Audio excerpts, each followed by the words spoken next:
to eating. So bringing that awareness of the current moment to the process of choosing our food and actually eating our food.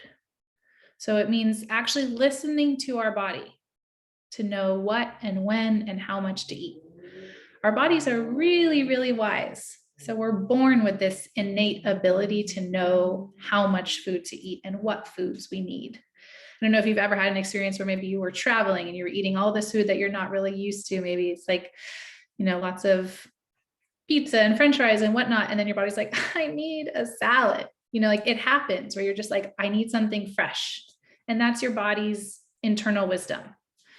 Or if you've ever seen like a baby or a small child, it's really, really hard to overfeed them. They just like say no, and they push the food or the bottle away. So we all have this ability, just kind of gets clouded over the years of all this external stimuli telling us how much to eat and what to eat and when.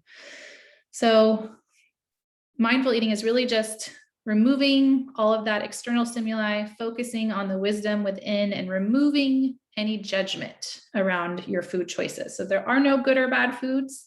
There's always and sometimes foods. And you are not good or bad based off what you eat.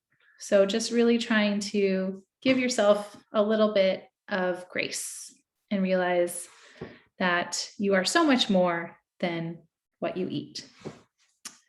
And so there's 10 ways to practice mindful eating.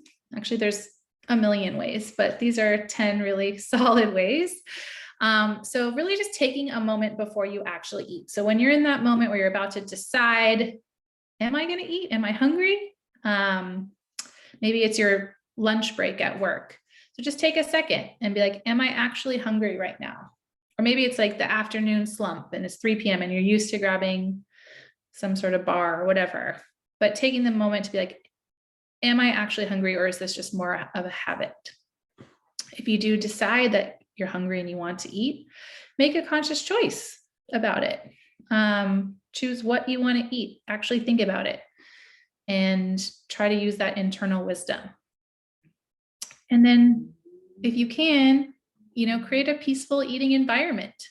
So maybe put some flowers on the table that you picked from your garden, or go outside and eat and look at the sky. All of these things can really affect our eating environment. And studies show that when we're at peace and when we're happy, when we eat, we actually absorb more nutrients. And when we're enjoying the food, we actually absorb more nutrients. Also give gratitude. So maybe thank yourself for closing your laptop and sitting and having a meal and nourishing yourself with healthy foods. Or thank the gardener who grew the parsley that's on your plate. Or just be thankful for the day. And then when you're eating, try to just eat. So bring that mindfulness to the eating process. Don't be multitasking on your phone. It's really hard to tune into those internal signals that our body is giving us when like, hey, you're full, if you're distracted. Also eating slowly, really taking time to savor and enjoy, and using all 5 senses to really explore your meal. And listening to your body when it's giving you those signals. So we're going to talk about the hunger scale in a second, where you can figure out how full you are and when is the right time to stop eating. Make peace with food. So maybe even you did eat too much and now you're a little uncomfortable, but you know what? It's all right. Just move on. Treat it like a learning experience. So there's no good or bad eating. It's just all a learning experience. And after you're done eating, just try to take a moment to reflect. Like, okay, I think I did eat a little bit too much. What was going on there? Oh, I was a little bit stressed and I wasn't really paying attention. It's kind of using food to comfort. Not assigning good or bad. I'm just noting it like a scientist doing a study, and I'm going to move on. So this is the hunger scale. And this is a great tool to use to try to figure out when to eat and when to stop eating. Ideally, we want to stay in this yellow-green area. So we want to try to start eating when we're beginning to feel hungry or pretty hungry. We don't want to wait till we're like a 1 or a 2 when we're starving and feeling really weak or dizzy or tired or irritable, hangry. Because if we wait to eat till then we often overdo it, right? It's like actually like a human biological instinct that helped our ancestors survive famines, that when we were starving and then we got food, we stocked up, usually on really high sugar and fat dense foods. So trying to not let yourself get to that point, might mean eating about every 3 to 4 hours. That's actually what most people need. And then trying to stop when you're just right, satisfied, you're not hungry, you're not full, or maybe you're slightly full, but it's a pleasantly full. So like 6. Once we get to 7, 8, 9, 10, we're really uncomfortable and we've kind of overdone it and we're stressing out our body. And that's what, over time, if it happens again and again, can lead to chronic health conditions. And just a little disclaimer, not everyone has accurate hunger cues. So this might not work for everyone. Certain people, especially those like with mental health issues or recovering from an eating disorder, might not be able to trust their hunger and fullness, or specifically their fullness. So if that's you, this doesn't apply to you. You have to eat on more of a regular schedule. But yeah, I'd just love to hear, I think we have another poll of what number you are right now. So it's the evening, so probably some of you have had dinner, some of you haven't. Maybe your tummy's rumbling. You're looking at that little snack you have saying, when am I going to get to eat this? The answer is soon.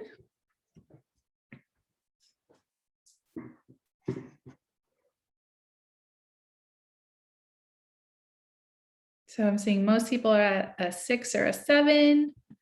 We have some 3s and 5s. Good, nobody's starving. I'm happy to hear that. It's okay if you are. Maybe go grab some snacks. All right. So yeah, looks like most people were 6 to 7. All right. So what mindful eating is not. So it's not a way to enforce rules. So even though I'm talking about the hunger scale and when to start and when to stop and things to do, these are not strict rules. These are guidelines. So it's not something you have to follow every single time. Maybe it's a birthday and someone brought in cupcakes and you're not hungry, but you want a cupcake. That's normal eating. Go ahead and have that cupcake. You don't always have to follow these mindful eating rules. Just use them sort of as your baseline. Also, this is not a time to focus on weight. So mindful eating, or intuitive eating is another term for it, is really, again, about making peace with food and your body and realizing that humans come in all different shapes and sizes, just like dogs do. And it's really more important to focus on the things we can control, like our behaviors, and not worry so much about the number on the scale. Mindful eating is also not a way to overcome your hunger cues. So it's not using that hunger scale to go, oh, I'm going to not listen to my hunger. It's actually the exact opposite. So it's really trying to honor your body's signals that it's giving you. And mindful eating is definitely not a diet for all those reasons. There's no rules. It's not about weight. It's really about overall health. And there's numerous studies out there that show that mindful eating has extremely important benefits to physical and mental health. So studies show that taking a non-diet approach like mindful eating or intuitive eating can improve blood pressure, cholesterol, lipids, blood glucose levels, all of those things that are indicators of health. Also, mindful eating makes your eating experience more enjoyable. So when you're savoring your food, you're eating it slowly, usually it's more enjoyable. It's a more satisfying experience. But on that same note, part of mindful eating is realizing maybe that cupcake that was brought for the birthday isn't as delicious as I thought it was going to be. You know, it looked really pretty with the pink wrapper and all the sprinkles. But when I bit into it, it was like actually too sweet, or it was like a little stale, or I didn't like the tartness. It's okay to not finish it. So that's another part of mindful eating. When something's not satisfying you, it's okay to just stop eating. And so all of these things really just bring you food and body peace. So teaching children to eat mindfully is obviously a really important thing. But like I said before, they kind of already have some of the tools.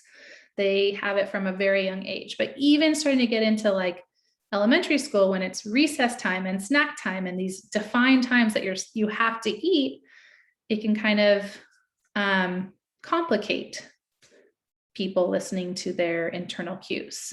So it's great to teach skills to kids about mindful eating. So this was one of the lessons that I created for GrowingGreat for the K through 2. And it was called Tummy Talk. And it's really just teaching kids how to listen to their tummy. So it's sort of that same hunger scale that we just saw, but on a smaller level, and getting kids to realize that they can listen to their body and decide when and what to eat. So I always do this with my daughter. She's almost 4, and she'll say, I don't want to eat anymore. And I'll say, okay, well, what does your tummy say? And she'll sometimes say, oh, it's full. I'm like, okay, you don't have to eat anymore. And sometimes she'll say, it's still kind of hungry. I'm like, all right, let's have a few more bites, and then you can leave the table. Okay, so now is the time to eat your food. Actually, don't eat it yet, but get it ready in front of you. We're going to do a mindful eating experience. So this is called the raisin exercise. It's something that's done at a lot of different mindfulness meditation retreats. Usually it's done with a raisin because it's a small piece of food, but feel free to use any type of small bite of food that you want. I will be saying raisin throughout it, but just replace it with whatever food you have. Okay, so first take the raisin and hold it in the palm of your hand or between your finger and thumb. And take time to really focus on it. So gaze at the raisin with care and full attention. Imagine that you're an alien who's just dropped in from Mars and you've never seen anything like this. And so let your eyes really explore every part of it. Look at the colors, look at where the light is hitting it, where the shadows are. Look at, the folds and the ridges and any asymmetries or unique features. So use your eyes to inspect the raisin or the food that you have. Then turn the raisin over in your fingers, exploring how it feels, its texture. Maybe do this with your eyes closed if that helps you focus on your sense of touch.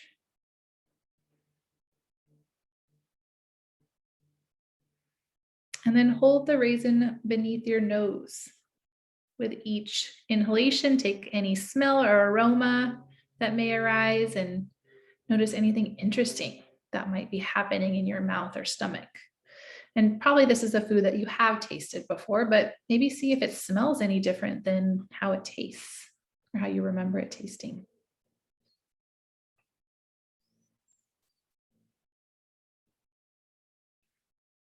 Okay, so now slowly bring the raisin up to your lips. So not eating it yet, but just notice how your hand and your arm know exactly where to go, where to position it to get it ready for your mouth. And gently place the raisin in your mouth without chewing. Just put it in your mouth and notice how it gets into your mouth in the first place, right in the right spot on top of your tongue, not underneath your tongue. And spend a few moments just focusing on the sensation of the food in your mouth, exploring it with your tongue.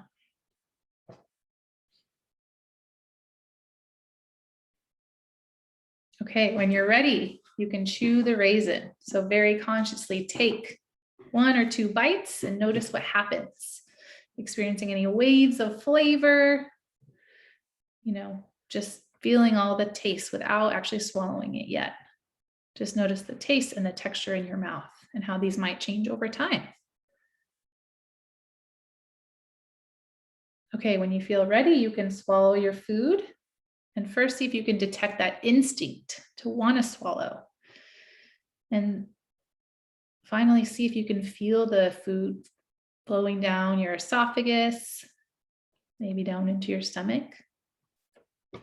And just sense how your body feels as a whole after completing this exercise.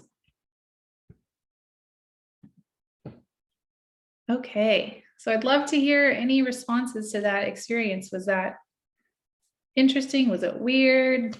Did you learn anything? How is it different than you actually usually eat? What came up for you?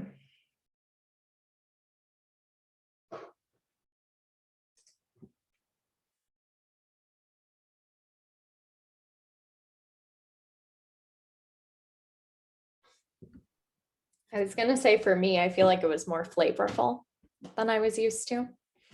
Mm-hmm.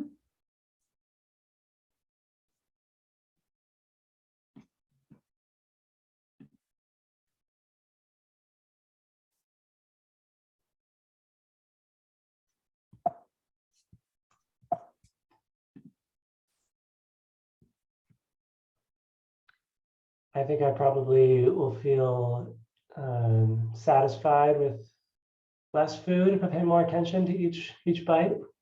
Mm-hmm. Yep, that's a very common observation. I had a few, Especially with like treats, I feel like eating treats is like the most important time to be mindful, because that's what it is. It's a treat. It's meant to be enjoyed. So like sit there and enjoy it and really experience it. some folks in the chat have noted that it was hard to eat that slowly, but that it also let them enjoy it more. Yeah, people don't usually take that much time. One person missed the snack requirement, but did this with a Ricola cough drop. Nice. And they said it had no smell, but was very flavorful. Interesting. Yeah, and I'm not saying that this is how you should eat every single bite of food. It's probably not realistic. But I would love to hear, from this experience or just from the presentation as a whole, is there one thing that you feel like you can actually apply to your real life from mindfulness, or something that we talked about today, something that you want to try to do differently?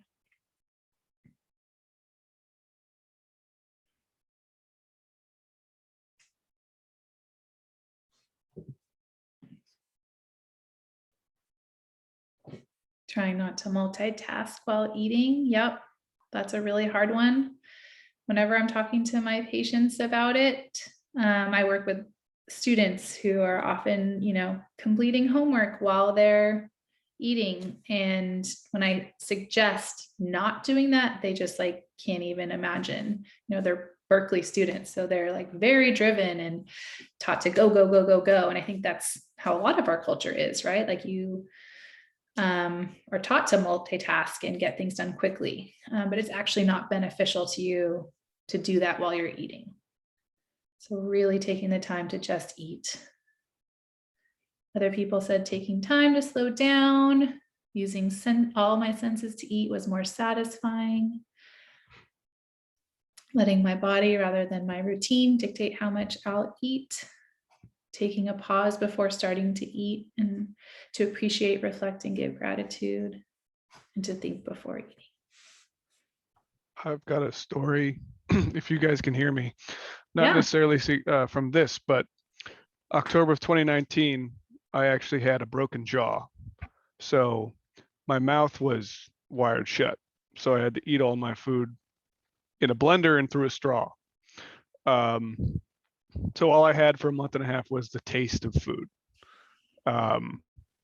which isn't that bad. Trust me, it's not that bad. But the one thing I missed during that time, and something that I didn't really understand that I missed until after the fact, was the unique textures that food offer. So if you guys ever feel like you need more appreciation of food, just ask someone to break your jaw and it'll work. Yeah, I mean, that's such a like forced mindfulness. Oh yeah, Right? very forced. And I've experienced that too, where I wasn't able to eat for a specific reason. And then when I finally could, I remember thinking like, oh my gosh, this raspberry looks like the most beautiful thing I've ever Yeah. seen. Like, it's just like so red and it's so juicy. And I remember just being like, this is the best raspberry I've ever had. And obviously it was just a normal raspberry, but it does sort of bring you back to the joy of eating, for sure. All right. Well, any other comments or questions?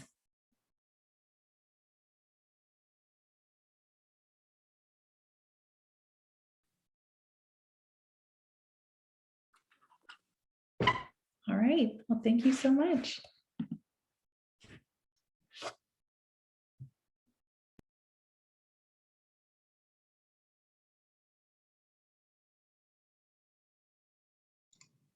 All right.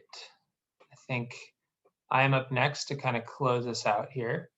So my name is Austin. I've been with and on the GrowingGreat board for the past couple of years and kind of co-founded the Deloitte Junior Board about 5 years ago now. So I've been close to Jennifer and team for a long time now, and I've obviously this organization and GrowingGreat as a whole and everyone that helps out has been super close to my heart, and I really enjoyed being this close to all the process and seeing all the amazing progress over the last 4 or 5 years. And I think I speak for all of us when we say we can't do all the amazing things that GrowingGreat does without the help and support of all of our donors. And so the amazing team really gets a lot out of donations.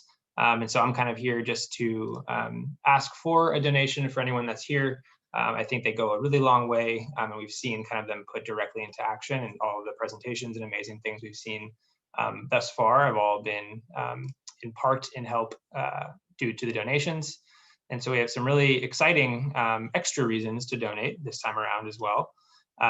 So everyone that donates tonight through May 16th, so tell your friends as well, will be put into the drawing for 2 tickets to Jack Johnson at the Hollywood Bowl in October. So I think all the music here was some inspiration to get excited for that raffle. And so the winners will be drawn next month and announced on social media.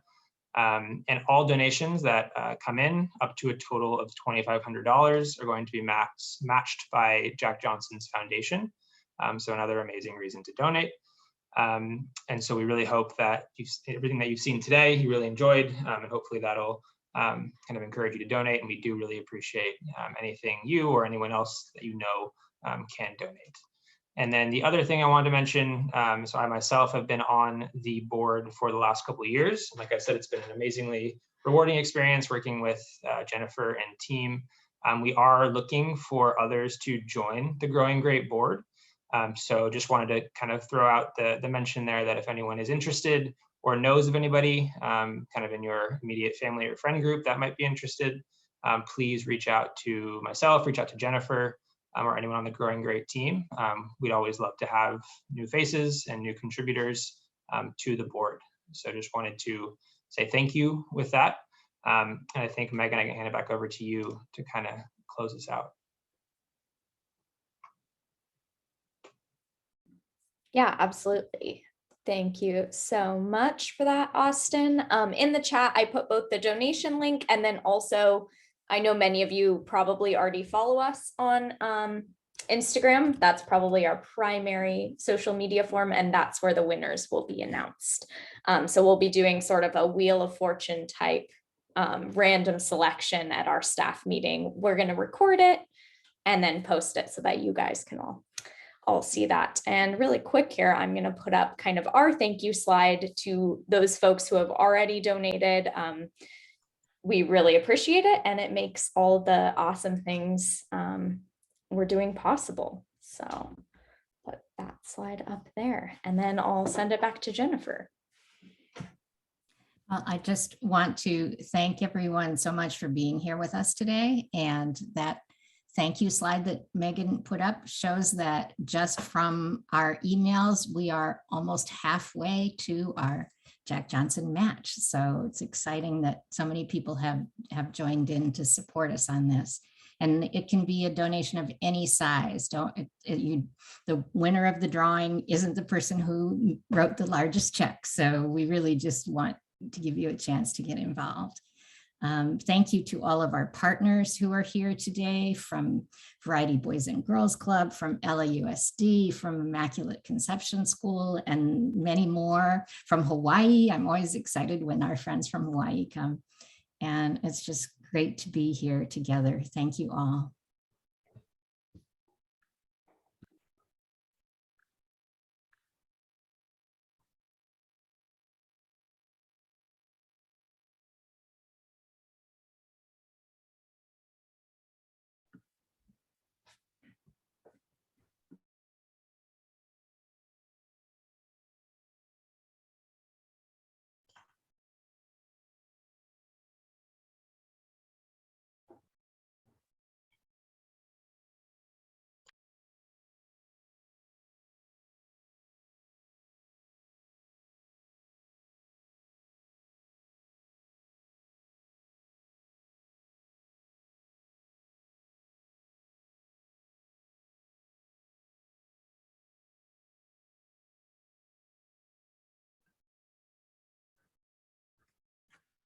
Just want to say goodbye.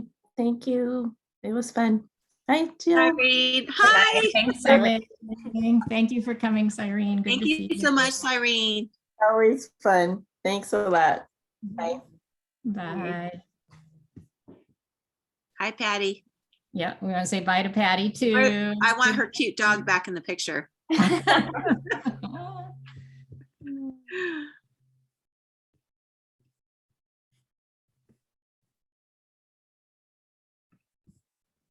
Sorry that I have you. I'll hang up now. I was No, I want to see your dog. my dog is now outside, but I was trying to make a donation, and then I'm like, I'm still working on the donation. I'm having technical issues here, but Oh, I loved it. Thank you for inviting me to the showcase. I always love Sophia loved it too, and Coco Oh, loved she it. came too. Oh, good, good. Yeah, Sophia wants to say hi. Oh, Hi. Hi, Sophia. Sophia. Hi. Say hi. Oh my goodness. Mr. Max loves working with you. Oh, she talks about Mr. Max's class, and then if I don't get her to the club on time and I'm running around like a mad woman, I get scolded because she's like, I can't miss Mr. Max's class. Oh, Yeah. okay. All right. Have a good evening. Have a good night. Have a great night. Bye, Bye. Patty.